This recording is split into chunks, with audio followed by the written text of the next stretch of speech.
Alright, so I tried to make this video like 5 times, bro, and TikTok has been fucking me, bro. These niggas keep cutting the fucking video as I'm recording it, whatever. So back to the traditional way, which is voice memos and CapCut. We in this bitch. So alright, chapter 1105, The Height of Folly, One Piece. This chapter 8 out of 10. It told me a lot about the story. This is what I love about One Piece. Is it makes you think about your life and your reality and your society. So it opens up with a Buster Call on the island, and this is Robin's third Buster Call, bro. She is top op for sure, my nigga. Nobody can compare to her. They tried to kill her on three occasions, bro. But in this right here is what I like about One Piece is because this conversation between Kizaru, Saturn, and Vegapunk is like why. Like, you need to read the manga instead of just, like, watching for the fights. You have to just read it and understand, like, the kind of connective tissue that is putting together. So right here we have Vegapunk facing the reality of his ambition, right? He wanted to research and develop things that was going to help humanity, right?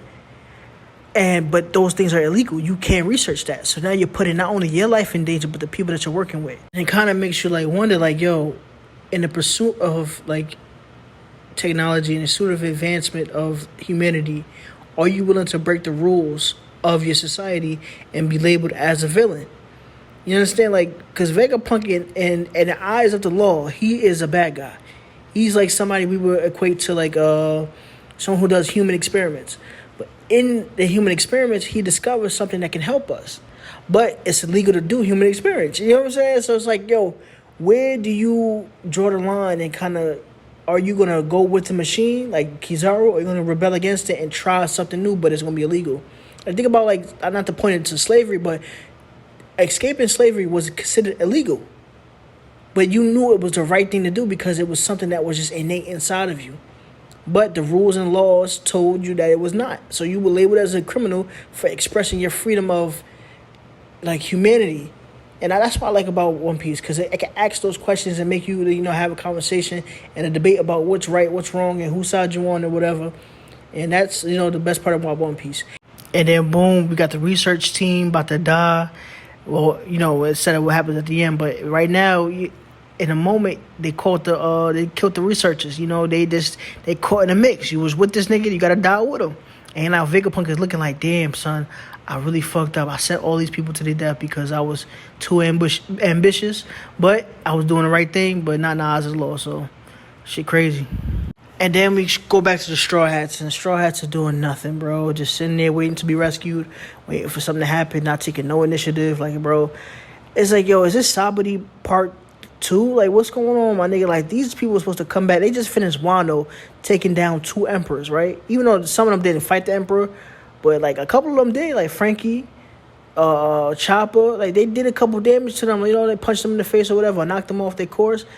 It's like I would expect them to just be more coordinated. Like, we seen Law get jumped. And we see Kid get one-shotted. Like, this shit's crazy. Like, Oda is really making it a point to humble these characters and not to give us any type of hope of them improving. And is it good? To be honest, nah, not really. Because, like, if you could pick, would you rather get knocked out, right, first hit knockout? Would you rather get jumped by, like, 5 people? Or would you rather just be running from your ops the whole time? Like, this shit is crazy, buddy. I ain't gonna lie. Oda is bugging. Well, hold on. You can't count on all the Straw Hats. We're gonna always know that it's gonna be at least 1 or 2 of them that's gonna make something happen. And my nigga made something happen, which is my nigga Brook. My nigga Brook made it happen. Yo, he froze a cloud, my nigga. Like, yo, you know how hard, like, the type of physics to freeze a cloud? Like, come on, my nigga. This shit is crazy. Yo, Brook came in clutch. My nigga, this is why I am. Every time you see Brook, bro, he's always doing some cool shit, bro, nigga. He's never, like, doing some, whack shit where, like, it's just like, hell. He's always doing either fighting Yonkos, blitzing niggas, freezing clouds. Like, he's always doing something cool, my nigga. And it makes the other Straw Hats look so bad. Like, except for, like, Zoro, Sanji sometimes. Sanji in this art was crazy. But Jinbei maybe, like, the other Straw Hats just look so weak compared to the niggas that can actually do something. Frankie showed up, but not enough, my nigga. It's not enough.